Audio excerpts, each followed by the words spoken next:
Mari duduk, siap, gerak. Berdoa mulai.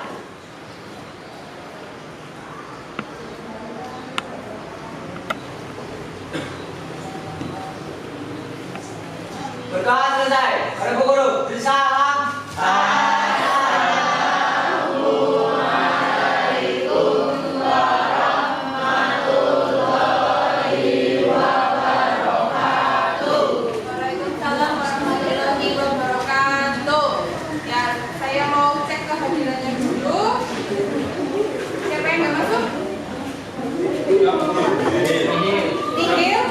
Untuk hari ini kita akan mempelajari tentang apa ini namanya? Tahun 1950 sampai 1959. Ya, jadi saya menggunakan media sosial yang bisa kamu akses langsung di HP kalian masing-masing. Bisa dicek yang sudah saya share linknya, itu bisa kamu cek di situ atau bisa lihat ke depan, itu juga bisa. Pada hari ini tujuan pembelajaran hari ini adalah mengidentifikasi sistem pemerintahan parlementer dan ciri-ciri demokrasi liberal. Lalu juga menganalisis perkembangan kabinet yang berlangsung pada masa demokrasi liberal dan mengkomunikasikan sistem pemerintahan parlementer dan ciri-ciri demokrasi liberal dan membuat mind mapping tentang perkembangan kabinet yang berlangsung pada masa demokrasi liberal. Minggu kemarin ya, kita sudah membentuk 7 kelompok berdasarkan kabinet yang ada di sistem pemerintahan parlementer atau demokrasi liberal. Sudah terbagi menjadi 7 kelompok. Sudah membawa bahan-bahan untuk membuat mind mapping? Bagus sekali. Ya. Dan hari ini ada yang tahu ini gambar apa? Orang. Ada yang tahu ini gambar apa? Saya Bu. Ya. Oh, Faiz, ya.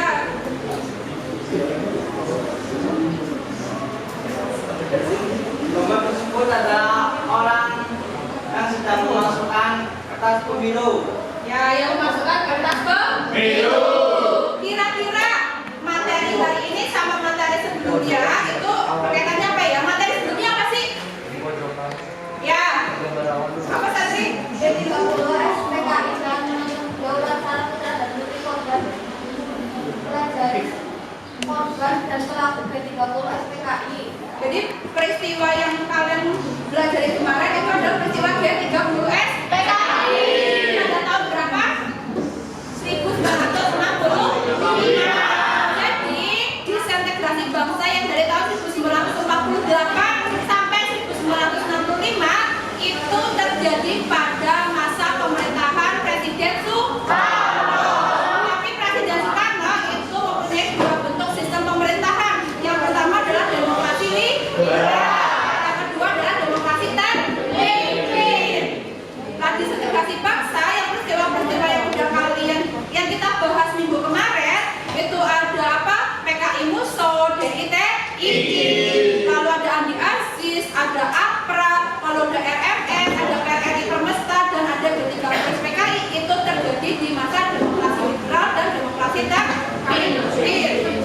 Dan hari ini seperti biasa kamu mengerjakan LKPD yang sudah saya bagikan. Lalu nanti evaluasinya ada di quizzes. Jadi nanti di akhir ada evaluasinya. Lalu penilaiannya tetap ada penilaian keterampilan. Nanti ada produk hasil yang kalian kerjakan hari ini. Lalu ada presentasi, nanti ada yang presentasi, nanti ada tanya jawab. Silakan nanti kelompok yang tidak maju bisa menanggapi dari kelompok yang maju. Lalu ada penilaian sikap, lalu penilaian pengetahuan dari AKPD dengan evaluasi dari bisnis seperti itu. Berikutnya, ya, ini adalah partai-partai yang terbentuk setelah maklumat 3 November 1945. Sebelum adanya maklumat 3 November 1945, hanya ada 1 partai. Partai apa?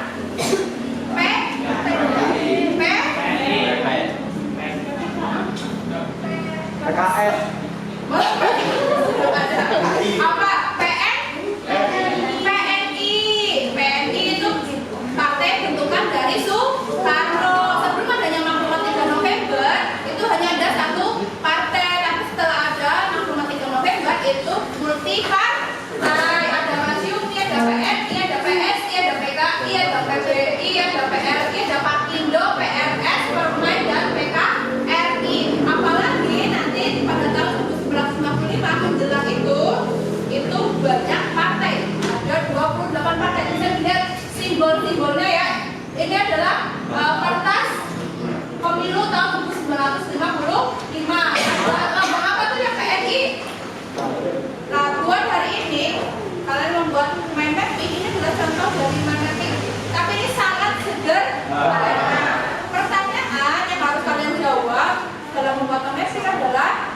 satu, apa program kerja dari masing-masing kabinet? Apa program kerja politik dalam negeri, politik luar negeri, kebijakannya di bidang sosial, ekonomi, dan pendidikan? Silakan kamu sebutkan. Lalu kalau bisa sebutkan keberhasilan dari masing-masing kabinet. Tadi saya sudah bilang kayak Ali satu sebenarnya konferensi Asia Afrika, kemudian tentang pemilu yang pertama dan lain sebagainya. Lalu penyebab jatuhnya dari kabinet. Kalau Burhanuddin penyebab jatuhnya apa? Ada yang tahu? Karena tugasnya dianggap sudah selesai dengan terselenggaranya pemilihan umum tahun 1925. Ya betul, Burhanuddin karena tugasnya sudah selesai lalu digantikan oleh Ali Sastrowijoyo yang kedua. Ya, terima kasih jawabannya.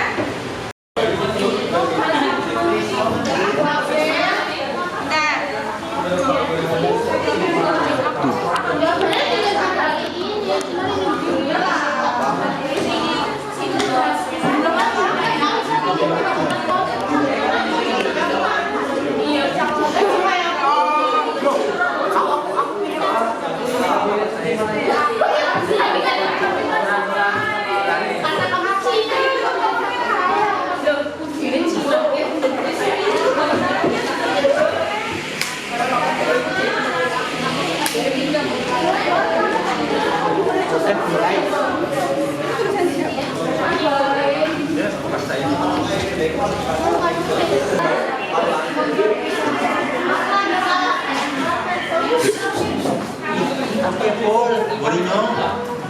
Must be the rice.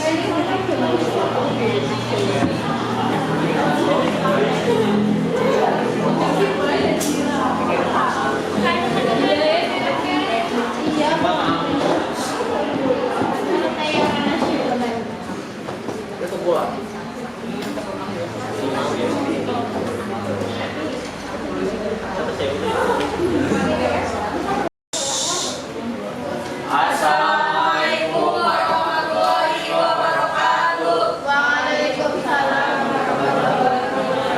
Perkenalkan, nama saya Muhammad Subhanadi Pradana. Saya Wabila Basari. Saya Dina Pratama. Saya Nadia Alfahri. Saya Nurjani Budi Pratama. Di sini kami dari kelompok 3 akan mempresentasikan mengenai Kabinet Bilopo. Kabinet Bilopo adalah kabinet ketiga setelah pembubaran negara Indonesia Serikat yang dibentuk pada tanggal 3 April tahun 1952 dan diselesaikan pada tahun 3 Juni tahun 1953. Bintana Bilopo sendiri, Bilopo lahir di Purworejo 21 Oktober 1909 dan wafat di Jakarta pada tanggal 1 Juni 1981. Merupakan partai dari Partai Nasional Indonesia atau PNI. Lanjut, menunjuk kabinet Bilopo yaitu 1. Melaksanakan pemilihan umum, 2. Mengatasi makmuran rakyat, 3. Upaya menciptakan keamanan dalam negeri, 4. Upaya memperjuangkan Indonesia Barat, 5. Melaksanakan pemiluan negeri bebas api. Untuk keberhasilan dari Kabinet Bilopo ini ada 5. Yang pertama itu adalah mengatur undang-undang tentang pemilu, kemudian yang kedua adalah pilpres, yang ketiga itu tentang pembatasan impor, yang keempat itu modernisasi pertahanan, yang terakhir itu adalah revisi undang-undang tentang pertunjukan. Penyebab jatuhnya satu peristiwa pada tanggal 11 Oktober 1942 yang disebabkan oleh masalah ekonomi, organisasi atau profesionalisasi tentara dan adanya campur tangan parlemen atas permasalahan militer. Yang kedua, adanya kondisi krisis ekonomi sehingga menyebabkan jatuhnya harga barang ekspor Indonesia. Yang ketiga, peristiwa dan moral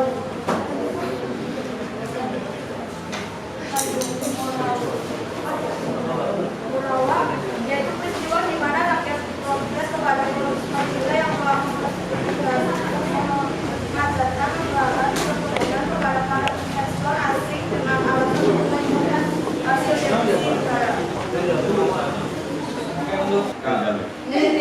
Saya dari kelompok 1 mau tanya,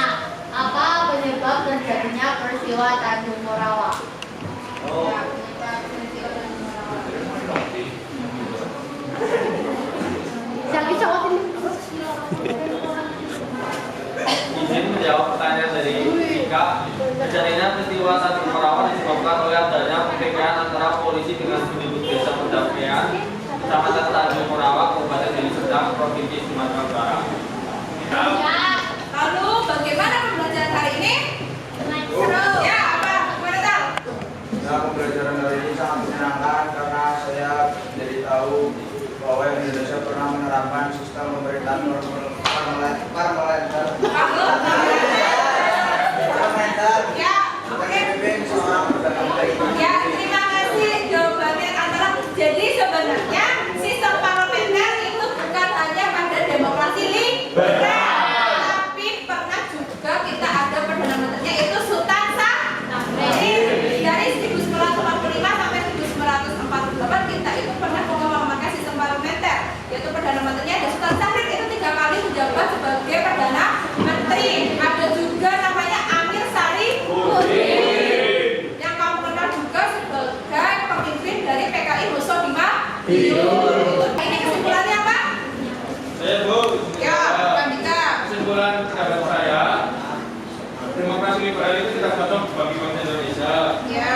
Dikarenakan ciri utama demokrasi liberal adalah sering berada kabinet, sehingga pemerintah tidak stabil.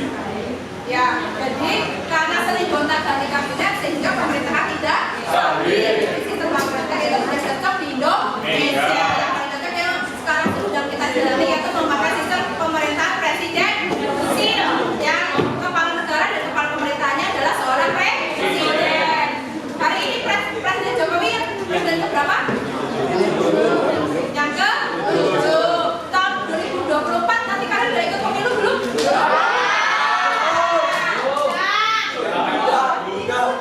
Sudah ya?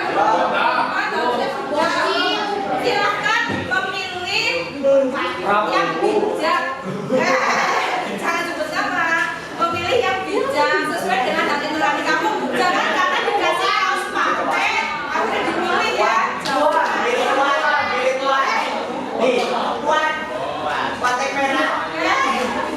Nggak boleh sebut nama ya.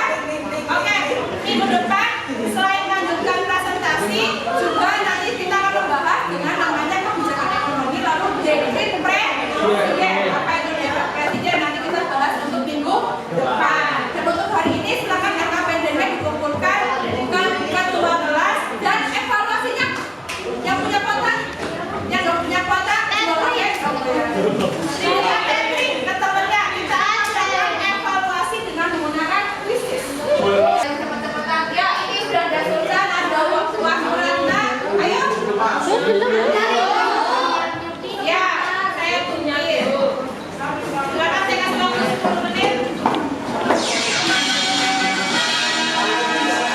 Mohon perhatian.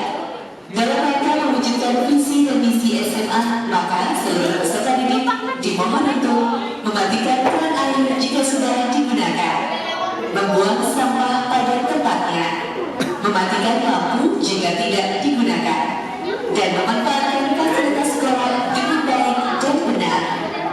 Kami mengucapkan terima kasih kepada seluruh peserta didik yang telah melaksanakannya. Selamat belajar, semoga sukses.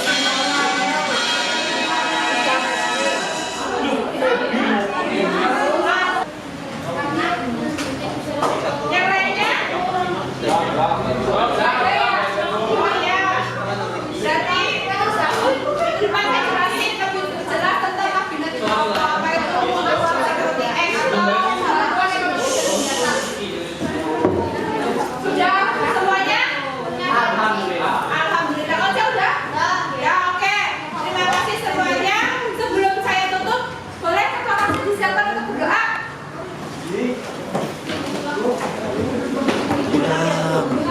Pulang istirahat. Ya, tetap saya berdoa. Penduduk siap gerak untuk mengakhiri pembelajaran kali ini. Berdoa dimulai.